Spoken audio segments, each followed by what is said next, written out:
Okay, alright. कल हमने पढ़ा था कि अगर प्रोडक्शन में नेगेटिव एक्सटर्नैलिटीज हों या प्रोडक्शन में एक्सटर्नल कॉस्ट हो, तो हमेशा क्या होता है, ओवर प्रोडक्शन का केस होता है। ठीक है, और हमने ये देखा था कि जो प्राइवेट प्रोड्यूसर होता है वो अपनी प्राइवेट कॉस्ट को देख रहा होता है, तो उसे नहीं परवाह कि एक्सटर्नल कॉस्ट भी है। और हमने ये पढ़ा कि अगर एक्सटर्नल कॉस्ट को भी वो कंसिडर करे तो वो कम प्रोड्यूस करेगा। ये हम कल देख चुके हैं, लेकिन हम फिर भी यहाँ पर क्योंकि अगला भी हम केस साथ ही करेंगे इसके। ये था प्रोडक्शन विद एक्सटर्नल कॉस्ट, ये हमने कल इसको कवर किया है।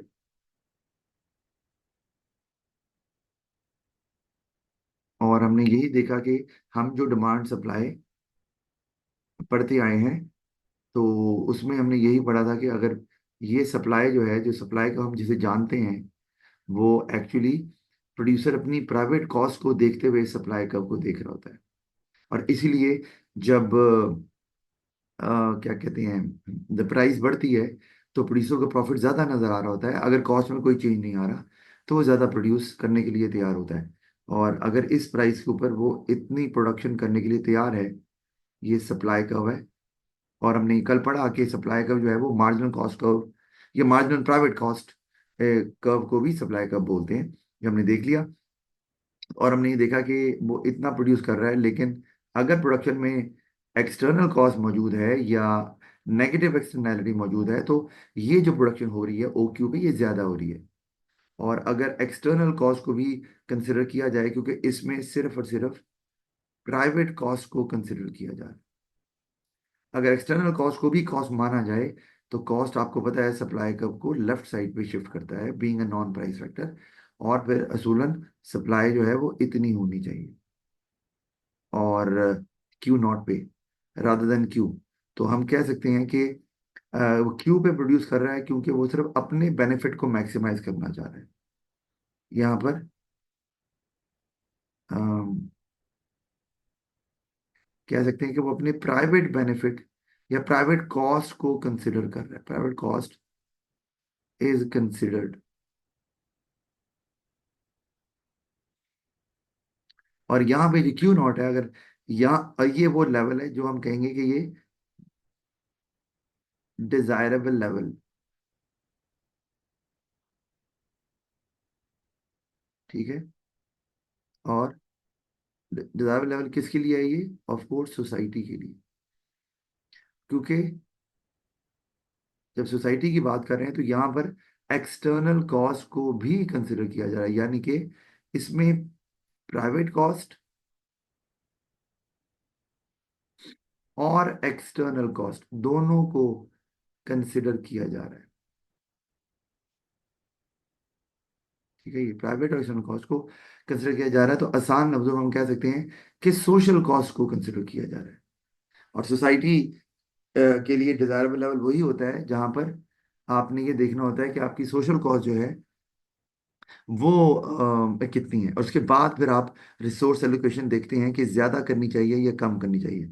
तो चूंकि सोशल कॉस्ट ज्यादा है, क्योंकि एक्सटर्नल कॉस्ट भी मौजूद है इसके अंदर, तो सोसाइटी, ये क्लियर कट ओवर प्रोडक्शन का केस है। और सोसाइटी, ये डिजायरेबल लेवल हमने देख लिया, और ये जो ओ क्यू है यहाँ पर एक्चुअली ओवर प्रोडक्शन हो रही है। और इसका मतलब है कि गवर्नमेंट को इंटरवीन करना पड़ेगा इस ओवर प्रोडक्शन को रोकने के लिए। और इस ओवर प्रोडक्शन को हम बोल सकते हैं कि ये मार्केट फेलियर का कॉज है, क्योंकि रिसोर्स की एलोकेशन उस तरह से नहीं हो रही जो कि सोसाइटी चाह रही है, या which is desirable to society. तो मार्केट फेलियर यहाँ पर हो रहा है। अच्छा, इसी तरह से अगर हम ये देख लें कि प्रोडक्शन में,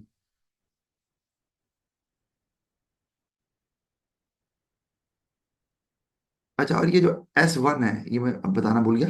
S1 पे आप पूरी सोशल कॉस्ट कंसिडर कर रहे हैं। ठीक है ना जी? प्राइवेट भी आ गई, एक्सटर्नल भी आ गई। अच्छा, अब प्रोडक्शन जो है वो विद, अगर हम कर लें external benefit,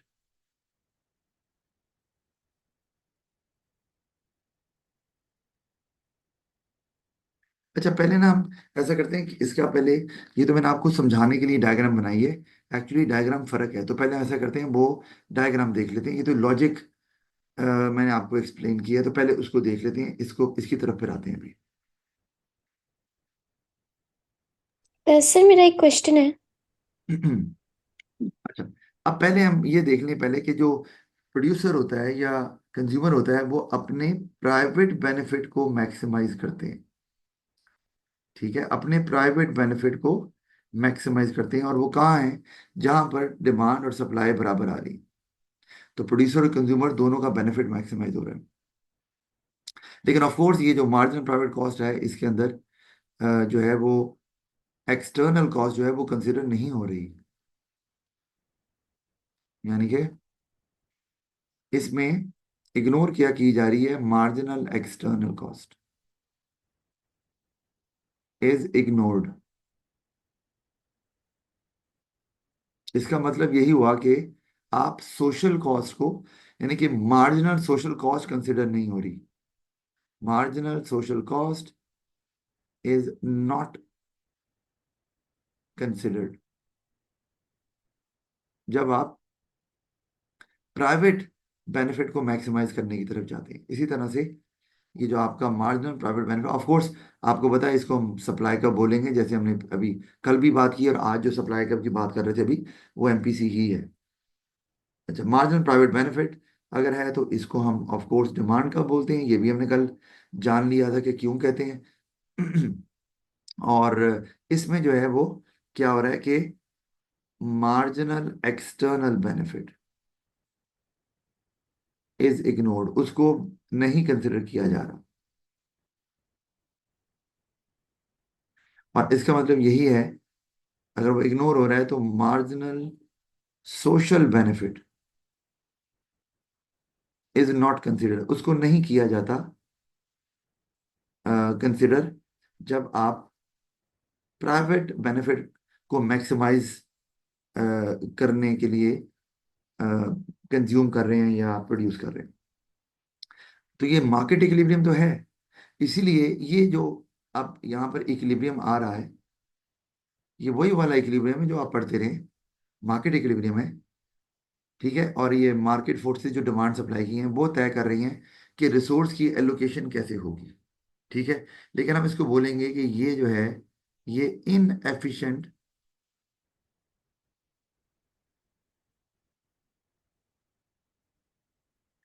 inefficient allocation of resources है,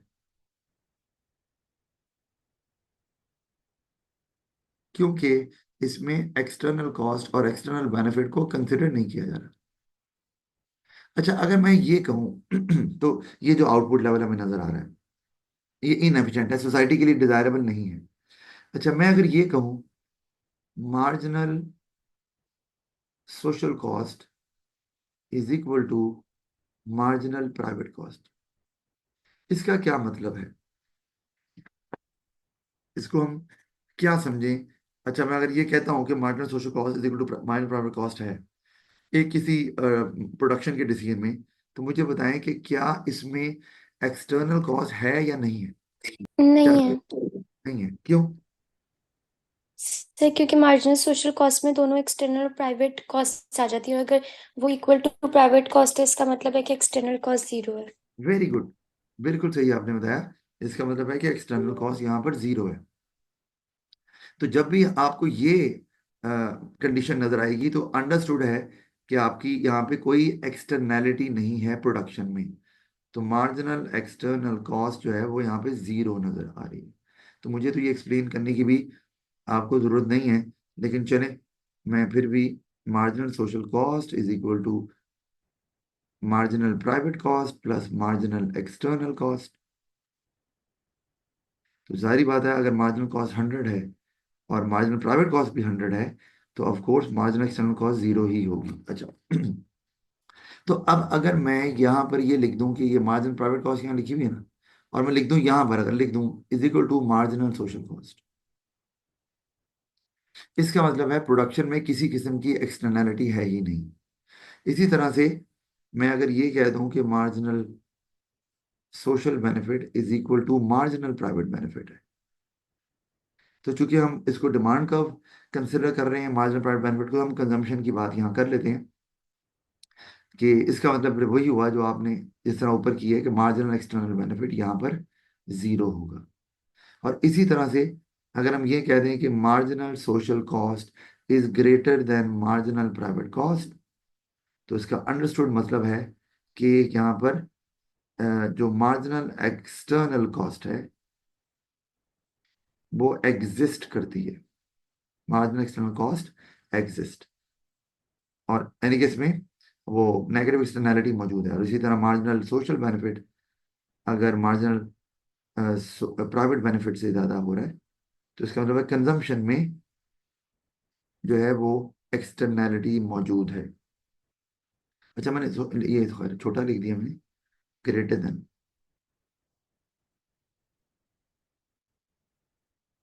ठीक है जी। और marginal social benefit marginal external benefit से ज़्यादा है, इसका मतलब है कि इसमें मार्जिनल एक्सटर्नल बेनिफिट वो इट एग्जिस्ट्स। ये तो हमें समझ आती है। अच्छा, अगर ये कंडीशन हम देखें कि marginal private cost is greater than marginal social cost, तो ये हो सकता है ऐसे? ये क्या बता रहा है? क्या क्या ऐसा मुमकिन है, पहली बात? और अगर है तो ये बता क्या रहा है?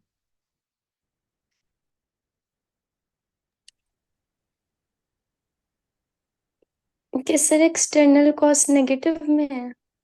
एक्सटर्नल कॉस्ट तो नेगेटिव होती है, वो तो बात सही है। लेकिन एक तो ये कि मार्जिनल प्राइवेट कॉस्ट एक कंपोनेंट है मार्जिनल सोशल कॉस्ट का। तो कंपोनेंट जो है वो कभी होल से ज्यादा तो नहीं हो सकता। तो लेकिन अगर हम इसको एक कुछ वैल्यूज दे दें, जो जनरल मैंने आपको बता दिया कि कंपोनेंट जो है वो होल से ज्यादा नहीं होता। लेकिन अगर मैं फिर भी इसमें लिख देता हूँ कि मार्जिनल प्राइवेट कॉस्ट जो है वो आपकी लेट से 200 है, और मार्जिनल सोशल कॉस्ट जो है वो आपकी 150 है, तो ये ऐसा हो सकता है। क्योंकि अगर ऐसा है तो फिर एक्सटर्नल कॉस्ट क्या चल रही है? एक्सटर्नल कॉस्ट तो है ही नहीं यहाँ पर। या वो जो आपने बात की नेगेटिव, तो ये और नेगेटिव नहीं होगी, इसका मतलब है अगर एक्सटर्नल कॉस्ट नेगेटिव है, अगर हम मान लेते हैं, तो इसका मतलब है एक्सटर्नल बेनिफिट है।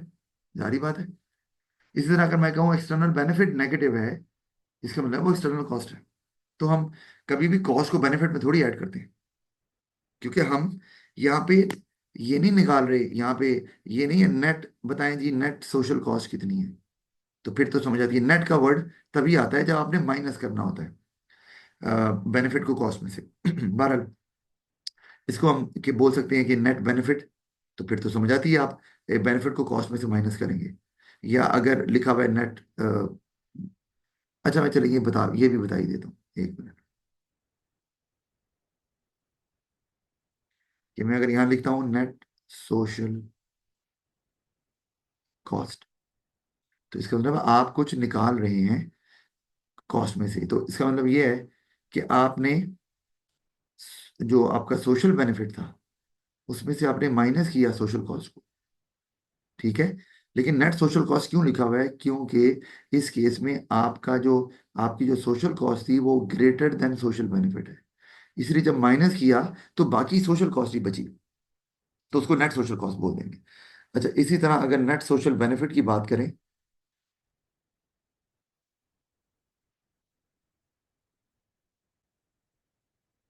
तो उसमें वही social benefit minus social cost ही होगा। फॉर्मूला तो यही है। लेकिन इस केस में सोशल बेनिफिट जो है वो ग्रेटर देन सोशल कॉस्ट होगा। तो ऑफ कोर्स माइनस करने के बाद भी सोशल बेनिफिट बच रहा है, तो वो नेट सोशल बेनिफिट कहलाएगा। ठीक है, ये तो इस केस में ऐसे होता है। अच्छा, अब लेकिन जो हम बात कर रहे हैं, हमने तो सोशल कॉस्ट की बात कर रहे हैं। तो उसमें ये नहीं हो सकता कि आप अगर यहाँ कहते हैं जी नेगेटिव एक्सटर्नल कॉस्ट है, तो नेगेटिव एक्सटर्नल कॉस्ट का मतलब जो है वो तो होता है एक्सटर्नल बेनिफिट। तो एक्सटर्नल बेनिफिट को आप ऐड या माइनस नहीं करते सोशल कॉस्ट में से। ठीक है, ये नहीं करते। ये सिर्फ तब करते हैं जब आपने नेट फिगर निकालनी हो। तो इसलिए ये कंडीशन पॉसिबल ही नहीं है, जो मैंने आपको पहले बताया, लेकिन मैंने जरा आपको एक्सप्लेन कर दिया है। और होल जो है वो हमेशा बड़ा ही होता है पार्ट से, या उसके बराबर हो सकता है, का छोटा तो हो नहीं सकता। अच्छा, तो मैं अगर ये तो समझ आ गई आपको, है ना? जी सर, सर मेरा बस एक क्वेश्चन है कि जो मार्जिनल प्राइवेट कॉस्ट का जो कर्व बनता है, उसमें प्रोड्यूसर और कंज्यूमर दोनों की कॉस्ट कंसिडर की जाती है ना, तो जब आपने रीजन बताया था कि वो पॉजिटिवली स्लोप्ड होता है, तो वो तो प्रोड्यूसर के पर्सपेक्टिव से बताया था। कंज्यूमर के पर्सपेक्टिव से क्यों पॉजिटिव होगा? जब प्राइस बढ़ेगी तो कंज्यूमर क्यों ज्यादा आउटपुट खरीदेगा? अच्छा, अभी अच्छा ये सवाल आपका अच्छा है। लेकिन अभी हमने कल जो पढ़ा था, हमने ये कहा था कि जो मार्जिनल सोशल कॉस्ट है, हम उसको मार्जिनल प्राइवेट कॉस्ट जो है, हम उसको सप्लाई कर्व बोल रहे हैं। और हमने ये देखा कि मार्जिनल जो प्राइवेट कॉस्ट कर्व है उसकी कैरेक्टरिस्टिक्स वही वाली हैं जो कि सप्लाई कर्व में होती हैं। तो अब अगर हम देखें तो कंज्यूमर की कॉस्ट होती क्या है, अगर देखा जाए तो क्या कॉस्ट होगी सप्लाई कर्व पे, आप बताओ। अगर कंज्यूमर ज्यादा आउटपुट कंज्यूम करेगा तो उसकी कॉस्ट बढ़ेगी नहीं? आप मुझे बता दो। यानी कि अगर मार्जिनल प्राइवेट कॉस्ट को देख लें, तो जितनी आउटपुट ज्यादा वो कंज्यूम करेगा उतनी उसकी कॉस्ट भी बढ़ती जाएगी। मैं प्राइवेट कॉस्ट की बात कर रहा हूँ, क्योंकि उसे ज्यादा पे करना पड़ेगा। क्या ख्याल है? जी सर। तो इसलिए तो इसमें भी पॉजिटिव रिलेशन ही बन रहा है। इसलिए मैंने प्राइस और कॉस्ट में दोनों लिख रहा होता हूँ जब मार्जिनल प्राइवेट कॉस्ट का कर्व बनाता हूँ अपवर्ड स्लोपिंग। क्वेश्चन है? नो सर, समझ आ गई है, थैंक यू। अच्छा, ओके। अब ये तो अच्छा, अब हम ये तो हमने देख लिया कि अच्छा, अब आपको बताना क्या था मैंने? बताना ये था कि अब अगर ये लिखा हो, जो मैं ऊपर अभी लिख रहा था, पर मैं पहले कहा आपको ये समझा दूं कि अगर ये लिखा हुआ है मार्जिनल प्राइवेट कॉस्ट के साथ कि वो सोशल कॉस्ट के बराबर है, और नीचे लिखा हुआ है marginal private benefit is equal to marginal social benefit, इसका मतलब क्या है? इसका मतलब है ना तो प्रोडक्शन में कोई एक्सटर्नैलिटी है, ना ही कंजम्पशन में कोई एक्सटर्नैलिटी है। यानी कि ना तो एक्सटर्नल कॉस्ट एग्जिस्ट करता है, करती है, और ना ही एक्सटर्नल बेनिफिट एग्जिस्ट कर रहा है।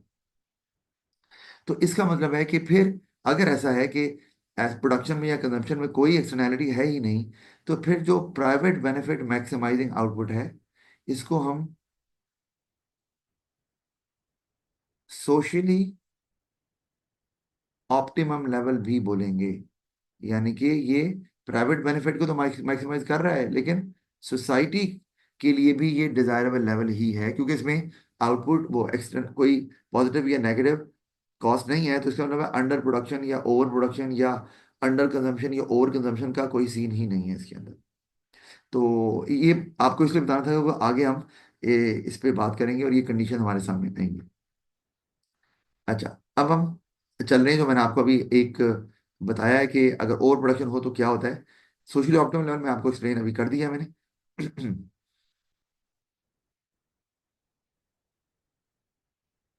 ये है सोशली ऑप्टिमम लेवल। अब आप गौर करो, इसमें मार्जिनल सोशल कॉस्ट जो सप्लाई का नजर आ रहा है, ये मार्जिनल सोशल कॉस्ट को कंसिडर कर रहा है, प्राइवेट प्लस एक्सटर्नल। और जो डिमांड का आपको नजर आ रहा है वो मार्जिनल सोशल बेनिफिट को कंसिडर कर रहा है। तो अब ये जहाँ पे इंटरसेक्ट कर रहे हैं, ये भी इक्विलिब्रियम है, लेकिन ये सोसाइटी के लिए ये जो आउटपुट का लेवल है ये डिजायरेबल है, और इसको इसीलिए सोशली ऑप्टिमम लेवल कह रहे हैं। अच्छा, और इसको ना हम एलोकेटिव एफिशिएंसी भी बोल सकते हैं, ये आपने याद रखना।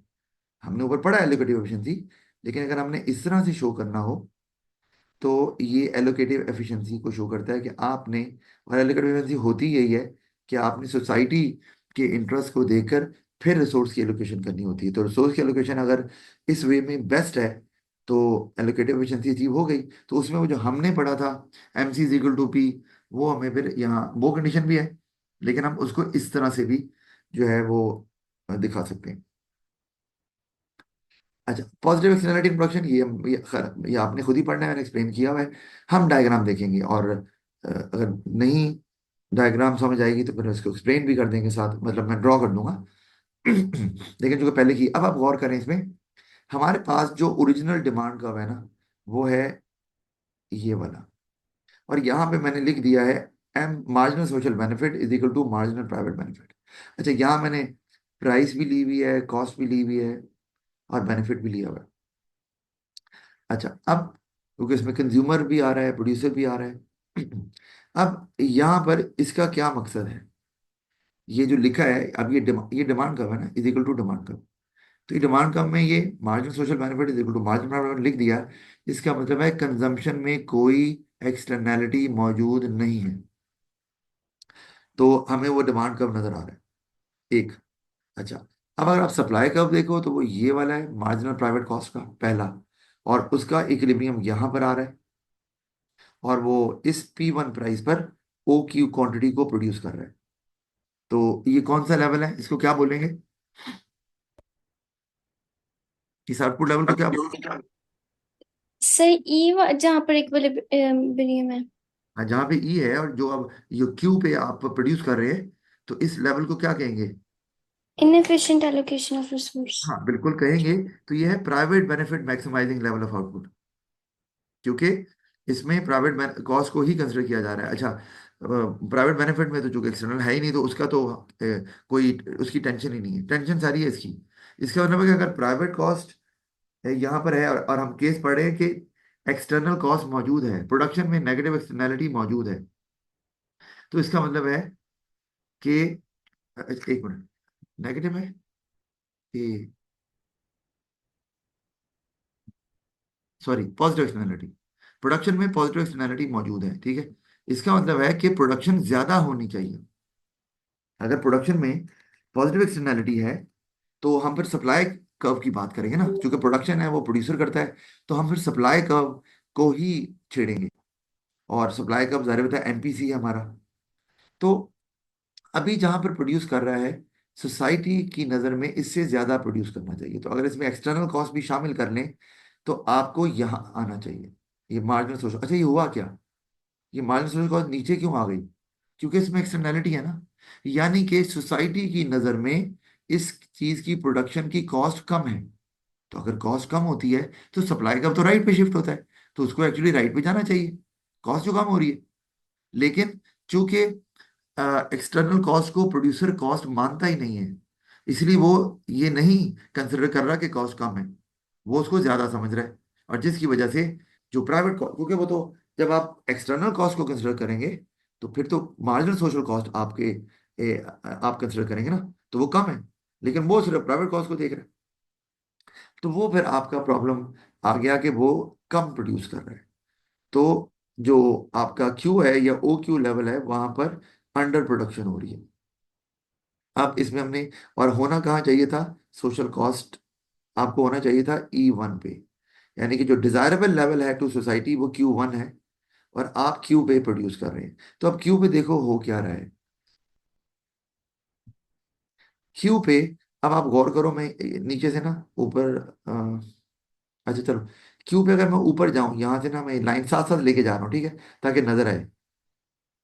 ये ऊपर अगर लेके जाऊं मैं इस लाइन को, सीधी जानी नहीं है लाइन, खैर। अच्छा, इसको अगर मैं ऊपर की तरफ लेके जाता हूँ इस लाइन को, ये वाली लाइन, ठीक है, ये जो ब्लैक लाइन जा रही है ऊपर, तो मैं अगर इस आउटपुट लेवल पे देखना चाहता हूँ कि मेरी जो मार्जिनल सोशल कॉस्ट है वो कितनी है, ओ क्यू पे, ठीक है ना, क्यू पे। तो क्यू पे मार्जिनल सोशल कॉस्ट कितनी है, इतनी, ये, तो ये तो इतनी आ रही है मार्जिनल सोशल कॉस्ट। और इसी आउटपुट लेवल पे मेरा मार्जिनल सोशल बेनिफिट कितना है, वो है इतना, क्योंकि ये है ना मार्जिनल सोशल बेनिफिट, तो कर्व तो वही है, तो वो इतनी आ रही है। मैं ये ऊपर लाइन लगा रहा हूँ, ये है ब्लैक ब्लैक लाइन, ये सिर्फ दिखाने के लिए, ठीक है। ये आपकी मार्जिनल सोशल, तो ये आपका गैप है। इसमें ये जो पूरा गैप आपको नजर आ रहा है ये वाला, तो ये गैप ये है जो रेड वाला एरिया ना, ये सारा, ये इस पूरे एरिया के अंदर, ये जो रेड वाला एरिया नजर आ रहा है, इसमें क्या हो रहा है, इस पूरे एरिया में marginal social benefit is greater than marginal social cost है। क्योंकि थ्रू आउट ये तो आपको गैप नजर आ रहा है क्यू और Q1 में, ये वाला, इस पूरे एरिया में आपकी सोशल बेनिफिट ऊपर है, जो कर्व है उसका, और सोशल कॉस्ट का कर्व नीचे नजर आ रहा है। तो चाहे आप इस पॉइंट पे आ जाएं, चाहे यहाँ आ जाएं, यहाँ पर भी सोशल बेनिफिट ऊपर है, आप यहाँ आ जाएं, यहाँ पर भी social benefit, marginal social benefit ऊपर है, सोशल कॉस्ट नीचे है। तो थ्रू आउट ये जो सोसाइटी का बेनिफिट है इसका लॉस हो रहा है, और इसको हम बोलेंगे loss of potential welfare loss भी बोल सकते हैं, ये loss of potential welfare due to positive externality ये भी लिख सकते हैं, या इसको आप DWL यानी कि डेड वेट लॉस भी बोल सकते हैं। तो इसका मतलब है, और ये अंडर प्रोडक्शन की वजह से हो रहा है। तो अगर आप Q1 पे प्रोड्यूस करेंगे तो ये फायदा भी सोसाइटी को हो जाएगा। जी, कोई सवाल है आपका? No sir. नहीं है, अच्छा ओके। इसका मतलब है मुझे ड्रॉ करने की जरूरत नहीं है इसको, और इसको आप लेकिन खुद जरूर ड्रॉ करें। आगे चलते हैं, अगला जो केस हमारे पास वो है नेगेटिव एक्सटर्नैलिटी इन प्रोडक्शन। तो अब हम उसमें भी जारी बात है, प्रोडक्शन में है तो सप्लाई कर्व को ही चेंज करेंगे। अभी आपका जो ओरिजिनल इक्विलिब्रियम हमें नजर आ रहा है वो हम यहाँ से देखेंगे ना, जहाँ MPC है, तो वो आ रहा है यहाँ पर, जहाँ पर मौजूद है आप। और यहाँ ये private benefit maximising level of output है। अब चूंकि इसमें नेगेटिव एक्सटर्नैलिटी है तो ओवर प्रोडक्शन का केस आ गया। अब प्रोड्यूसर बना रहा है Q1 पे जारी है, और अब इसमें भी देखो marginal social benefit is equal to marginal private benefit है, कि कंजम्पशन में किसी किस्म की एक्सटर्नैलिटी मौजूद नहीं है, तो दोनों बराबर है। इसलिए हम डिमांड का को शिफ्ट भी नहीं कर रहे। तो सोसाइटी चाहती है कि आप क्यू पे प्रोड्यूस करें, लेकिन हो नहीं रही। तो आप देखें उससे नुकसान क्या हो रहा है। नुकसान ये हो रहा है कि आप अगर Q1 को ऊपर लेके जाएं, इस आउटपुट लेवल को जिस पे प्रोड्यूस हो रहा है, तो आपका जो मार्जिनल सोशल बेनिफिट है इस पूरे एरिया में, आप गौर करो, इस पूरे एरिया में आपका मार्जिनल सोशल बेनिफिट यहाँ आ रहा है, ये इस Q1 पे, ठीक है। ये मार्जिनल सोशल बेनिफिट है, क्योंकि ये कर्व है मार्जिनल सोशल बेनिफिट का। और इसी को ऊपर एक्सटेंड करूं तो ये आपके पास क्या आएगा, ये पॉइंट मार्जिनल सोशल कॉस्ट का। इसका मतलब है ये जो पूरा एरिया आपको नजर आ रहा है रेड वाला, ये इस पूरे एरिया में आप ज्यादा प्रोड्यूस कर रहे हैं, marginal social cost is greater than marginal social benefit है, तो सोसाइटी का नुकसान हो रहा है। तो अब चूंकि वो सोशल कॉस्ट को अगर कंसिडर करे प्रोड्यूसर, तो उसको तो सप्लाई लेफ्ट पे जानी चाहिए, क्योंकि कॉस्ट ज्यादा है, लेकिन वो उसको कॉस्ट कंसिडर नहीं कर रहा, एक्सटर्नल कॉस्ट को, इसलिए वो ज्यादा प्रोड्यूस कर रहा है, और सोसाइटी का नुकसान हो रहा है। यहाँ पर भी ये वेलफेयर लॉस आपका नजर आ रहा है कि सोसाइटी के बेनिफिट में नहीं है कि इस कि रिसोर्स की ज्यादा एलोकेशन इस चीज पे की जाए, लेकिन ऑफ कोर्स की जा रही है, जिसकी वजह से ओवर प्रोडक्शन हो रही है। तो ये भी हमने देख लिया, और इसमें भी कोई ऐसी बात नहीं है मेरा ख्याल है ना। जी सर। सही, और लेकिन ये है कि इसको आपको खुद से ड्रॉ करना है, ताकि आपको पता चले कि आप वो एरिया सही से, यानी कि ड्रॉ किया 3-4 दफा और फिर मैच किया कि क्या सही डायग्राम बनी है या नहीं बनी। अच्छा। अब आगे चलते हैं, तो आगे हमारे पास आ गया अब पॉजिटिव एक्सटर्नैलिटी इन कंजम्पशन। ठीक है जी, कंजम्पशन में आ गए। अब हम डिमांड कब पे आएंगे, क्योंकि हमने पढ़ा है कि कंजम्पशन है तो कंजम्पशन डिमांड से का ताल्लुक डिमांड से है, और डिमांड जो है वो हमने दिखाया है कि जो मार्जिनल प्राइवेट बेनिफिट है वो डिमांड कब होता है। डिमांड कर्व मतलब जो जिसमें प्राइवेट बेनिफिट को ही देखा जाता है ना, हम उसकी बात करें। और डिमांड कर्व और सप्लाई कर्व जब भी हम पढ़ते हैं, मैंने बताया, तो उसमें सिर्फ प्राइवेट बेनिफिट और कॉस्ट को ही देखा जाता है, इसलिए उसको ही डिमांड और सप्लाई कर्व बोला जाता है। अब यहाँ में देखें तो आप चूंकि अब मैंने देखो गौर करें क्या किया है, कि marginal social cost is equal to marginal private cost कर दी। इसका मतलब है अब प्रोडक्शन में किसी किस्म की एक्सटर्नैलिटी नहीं है, चाहे पॉजिटिव हो या नेगेटिव हो, नहीं है। अच्छा, नीचे अब जो ओरिजिनल डिमांड कर्व है वो ये वाला है, मार्जिनल प्राइवेट, ये इज इक्वल टू, ये मैंने डी लिख दिया। अब यहाँ पर चूंकि ये पॉजिटिव एक्सटर्नैलिटी का केस है, तो कंजम्पशन या डिमांड कम की जा रही है, क्योंकि इसमें एक्सटर्नल बेनिफिट है, तो कंज्यूमर तो एक्सटर्नल बेनिफिट को कंसिडर नहीं करता, वो अपने प्राइवेट बेनिफिट को देख रहा है, तो वो कह रहा है भाई मैं तो उतना ही बनाऊंगा ना जितना मुझे फायदा हो रहा है। तो इसका मतलब है ये जो आपका पॉइंट है ये वाला ई, ये private benefit maximising level of output है। जबकि सोसाइटी कहती है कि आपको यहाँ प्रोड्यूस करना चाहिए जहाँ पर, क्योंकि एक्सटर्नल बेनिफिट है तो मार्जिनल सोशल बेनिफिट ज्यादा है, तो डिमांड का ऊपर की तरफ चला गया, राइट साइड पे शिफ्ट हुआ। हमें नजर आ रहा है। अच्छा, अब और वो आपका सोशली ऑप्टिमम लेवल होगा, ये वाला जो लेवल है, ये E1, इसको बोलेंगे socially optimum level of output. तो अब वो जहां प्रोड्यूस कर रहे हैं वहां नुकसान क्या हो रहा है, वही बात कि आप वो आउटपुट क्यू पे प्रोड्यूस कर रहे हैं। तो आप इसको एक्सटेंड करो ऊपर तक, तो आपको नजर आ रहा है कि आपकी जो मार्जिनल क्या कहते हैं सोशल कॉस्ट है वो इतनी है। कैसे पता, ये है ना सोशल कॉस्ट, तो ये कर्व ऊपर जा रहा है, तो सोशल कॉस्ट आपकी इतनी है, यहाँ पे आ रही है। और इसी को ऊपर एक्सटेंड करें तो मार्जिनल सोशल बेनिफिट यहाँ आ रहा है, ये, तो ये गैप आ गया। ठीक है, और ये गैप ये रेड एरिया से ही शो कर रहे हैं हम। इस पूरे एरिया के अंदर चूंकि कम कंज्यूम हो रहा है, अंडर कंजम्पशन का केस है, इस पूरे एरिया में marginal social benefit is greater than marginal social cost. तो सोसाइटी की फेवर में यही है कि इसको ज्यादा कंज्यूम किया जाए, लेकिन कंज्यूम हो नहीं रहा, तो यहाँ पर भी वेलफेयर लॉस का केस आ गया। ये भी आसान है, कोई प्रॉब्लम इसके अंदर नहीं है।